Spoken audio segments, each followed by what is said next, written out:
Bonjour à tous, c'est Zavadou et aujourd'hui je vais vous parler d'un manga que je viens de terminer récemment qui s'appelle Girls Last Tour et qui met en scène deux filles, Yuri et Chito, qui vont voyager dans un monde post-apocalyptique au bord du Kentenkrad, un véhicule allemand de la Seconde Guerre mondiale. Donc comme j'ai dit, on a deux personnages principaux, donc Yuri et Chito, qui ont chacun leur personnalité bien à part. Donc Yuri, elle va être plutôt dans l'expérimentation, dans la curiosité. Elle va beaucoup aimer casser les choses.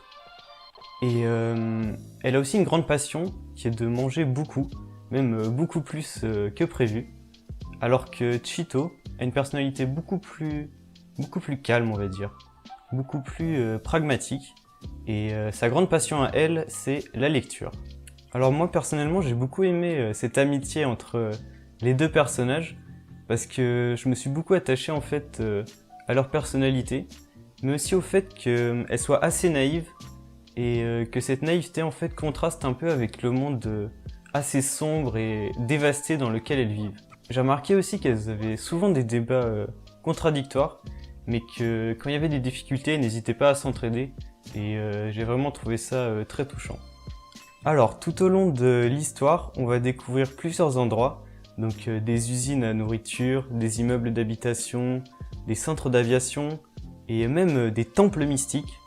Et chacun de ces endroits en fait vont être accompagnés d'une réflexion philosophique qui va donner en fait un sens à l'histoire. Donc c'est un manga parfait pour les étudiants ou les amateurs en philosophie, mais ça reste quand même quelque chose de très terre à terre, pardon. Et en fait, on peut facilement s'identifier parce que c'est pas des choses très complexes, mais c'est des choses en fait qui vont se baser sur le quotidien. Et j'ai vraiment beaucoup aimé ce côté-là, donc accessible à tous en fait. Donc pour résumer, on a une histoire assez simple, mais plutôt riche en réflexion et en contemplation. Donc on va avoir des paysages juste renversants, et les graphismes vont vraiment ajouter un plus à ce côté contemplatif qui est présent tout au long de l'anime. Et du manga bien sûr, parce qu'il y a un anime, mais il y a aussi un manga évidemment. Donc le synopsis peut beaucoup nous faire penser à Made in Abyss, mais j'ai trouvé que le côté dramatique était pas du tout géré de la même manière, même si bien sûr c'est deux jeunes filles qui sont dans un monde assez cruel, assez mature, donc ça peut nous rappeler un peu Made in Abyss. Mais vraiment, si vous cherchez un Made in Abyss 2.0, c'est pas du tout la même chose. Durant ma lecture de ce manga et le visionnage de l'anime, j'ai trouvé qu'il y avait des sous-entendus assez glauques, quelquefois. Donc ça rajoutait un peu au côté perturbant, faut dire, de l'anime. Donc comme exemple, je peux citer Kanazawa. Donc Kanazawa, c'est un mec en gros qui va faire des cartes des endroits où il va. Et il va rencontrer les deux jeunes filles pour monter à l'étage supérieur. Et à un moment, il va perdre ses cartes en fait, malheureusement. Et vu qu'il a perdu tout son travail, il va essayer de se suicider. Mais les deux filles vont l'empêcher, voilà, vont le sauver. Et à la fin, il va les quitter en fait.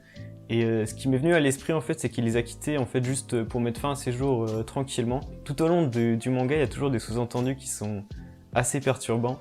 Mais ça s'explique par le fait que, en fait, l'auteur qui a écrit ce manga était dépressive et ça se ressent beaucoup dans l'atmosphère générale du manga. En fait, ce qui m'a beaucoup perturbé, c'est que les deux jeunes filles vont constamment rencontrer des personnages, qu'ils soient humains ou que ce soit des robots, et elles vont toujours faire un bout de chemin avec eux, mais ça va être un laps de temps très court.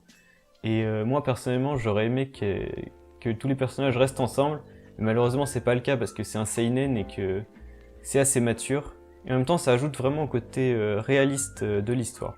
Il y a aussi un autre aspect par rapport aux robots qui peut nous chambouler, c'est qu'on va éprouver de la sympathie pour ces robots, qui vont eux aussi éprouver de la sympathie pour les humains. Et ça questionne vachement la frontière entre l'humain et les robots. Et moi, ça m'a pas mal chamboulé d'éprouver en fait de la sympathie pour des machines, quoi. Et voilà. Pour résumer, je peux dire que c'est définitivement un anime mature. Il va y avoir une notion qui va revenir constamment, c'est la philosophie du désespoir. En fait, cette philosophie, elle stipule qu'il faut profiter de la vie et que même dans les moments les plus difficiles, on peut quand même trouver du bonheur. Alors moi, personnellement, le manga, il m'a laissé vraiment un très grand vide après l'avoir fini parce que j'avais plus de souvenirs en fait de ce qui s'était passé vraiment ces jours-là. C'était juste 3-4 jours où j'avais fait que lire le manga et j'étais tellement impliqué dans le truc que j'avais plus aucun autre souvenir, tellement j'étais à fond dedans. un peu comme quand on rentre d'une grosse soirée. Et j'ai vraiment beaucoup kiffé en fait le fait que ce manga nous implique à fond dans l'histoire en fait. C'est vraiment mon ressenti personnel on va dire, mais j'ai vraiment l'impression que ce manga m'a attrapé et ne m'a pas lâché durant plusieurs jours. En conclusion, je peux dire que c'est un très bon manga mais aussi un très bel anime, avec de très belles OST au passage, et de très beaux graphismes, à condition en fait d'aimer les mangas qui soient un peu plus calmes et un peu plus contemplatifs que d'habitude. Donc je le recommande à tous ceux qui s'intéressent un peu à la philosophie, à tout ce qui entoure ce monde-là. Et voilà, j'espère que mon petit avis vous aura plu, et surtout portez-vous bien.